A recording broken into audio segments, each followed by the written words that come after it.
काल रत्नागिरी तालुक्याच्या किनारपट्टीवरती संध्याकाळी 4 ते 5 या दरम्यान प्रचंड मोठा वादळी वारा आल्यामुळं आंबा पिकाचं जे 10-12% पीक होतं ते सुद्धा काल पडून गेलेलं आहे आणि अशा प्रकारे शेतकऱ्याचं खूप नुकसान झालं आहे।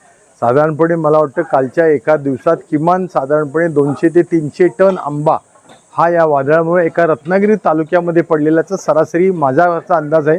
कदाचित तो 500 ते 1000 टन पण आंबा पडलेला असेल। साधारणपणे 100 रुपये किलोची जरी आपण त्या आंब्याची किंमत जरी धरली सरासरीनं तरी सुद्धा फार मोठ्या प्रमाणात ह्या वादळामुळे कालच्या 5 ते 10 कोटी रुपयाचं एका दिवसाला नुकसान शेतकऱ्यांचं झालंय।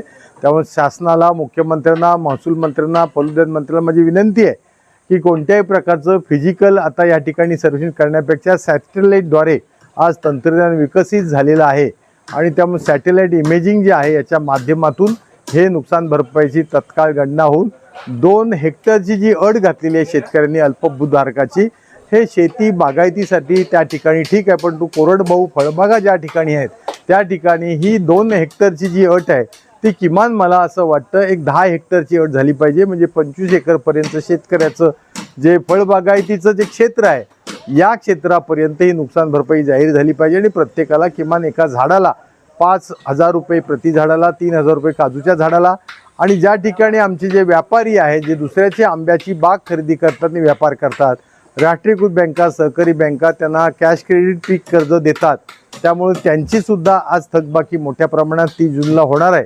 किंवा त्यांचं सुद्धा कुठे कलमाची बाग आहे, त्यांची कलमं सातबार किती आहेत हे न पाहता जे बँकांनी, राष्ट्रीयकृत बँकांनी कॅश क्रेडिट त्यांना आंबा पीक कर्जाकरता दिलेलं आहे ते 50 लाखापर्यंतचं पीक कर्ज जे आहे हे शासनानं भरावं। त्याचबरोबर डिझास्टर मॅनेजमेंट नावाचा जो केंद्र सरकारचा एक विभाग आहे आपत्ती निवारण, ह्याच्यामध्ये सुद्धा हे आपत्तीमध्येच येतं। नुसता पूर किंवा भूकंप हे आपत्तीमध्ये जसे आहेत तसेच वादळी वारा सुद्धा आणि या ठिकाणचं ग्लोबल वॉर्मिंगमुळे बदलणारं हवामान हे सुद्धा ह्या आपत्ती निवारणाचेच निकष आहेत असं आमचं मत आहे।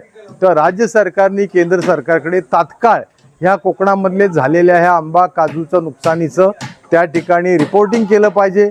तात्काळ केंद्र सरकारचं या ठिकाणी सर्वेक्षण करण्याकरता त्यांची टीम आली पाहिजे आणि त्यातून सुद्धा या शेतकऱ्याला चांगले पैसे देता येतील। मायबाप सरकार, मायबाप मुख्यमंत्री आज आमच्या कोकणामध्ये परिसरामध्ये 3री मुंबई करतायत, पालघरला 4थी मुंबई करतायत आणि लाखो कोटी रुपयाची परकीय गुंतवणूक किंवा FDI फॉरेन डायरेक्ट इन्व्हेस्टमेंट आणतायत।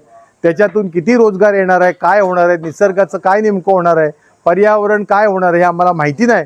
तर माझी मायबाप मुख्यमंत्र्यांना ते संवेदनशील आहेत, त्यांना या निमित्तानं विनंती आहे की आता आमची 3री मुंबई 4थी मुंबई करताय ते ठीक आहे, याच्या पुढं आम्हाला काय 5वी मुंबई नको आहे। तेव्हा पालघर, घोलवडचा जो परिसर आहे त्या भागामधला चिकू असेल, तिथला आंबा असेल, रायगडमधला श्रीवर्धन परिसरला आंबा काजू असेल आणि आमचा पूर्ण रत्नागिरी जिल्हा आणि सिंधुदुर्ग जिल्हा हा मात्र याच्या पुढे संरक्षित ठेवा। पश्चिम घाट विकास जो आहे किंवा पश्चिम घाट जो वेस्टर्न घाट संरक्षित करायचा आहे तो आमचा करा, एवढीच आमची विनंती आहे। आणि त्यामुळे शेतकऱ्याला या संकटातून आपण वाचवलं पाहिजे अशी आमची या निमित्तानं मागणी आहे। कालच्या वादळामुळे खूप मोठं अपरिमित अशा प्रकारचं नुकसान शेतकऱ्यांचं झालेलं आहे।